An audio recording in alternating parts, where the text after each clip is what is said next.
Hey everyone, welcome to the channel. If you like these videos and want more, be sure to subscribe. We're here to share content that's simple and useful. Let's get started. This video shows you how to refresh your Thunderbird email.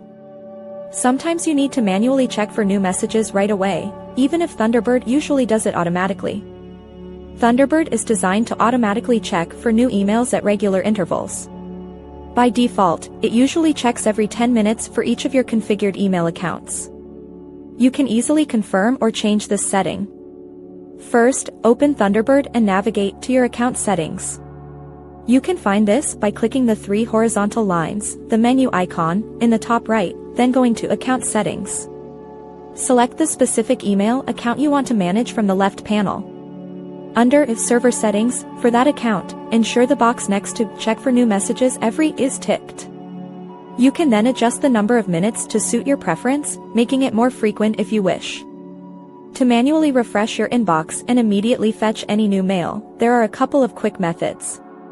The most straightforward way is to click the Get Messages button. This button is typically an icon resembling a small envelope or a downward-pointing arrow, usually located in the top left corner of your Thunderbird window, often just above your list of folders like your inbox.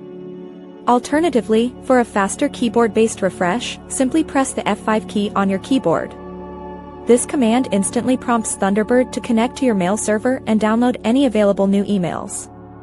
If, after trying these steps, your emails still aren't appearing, consider a quick troubleshooting step.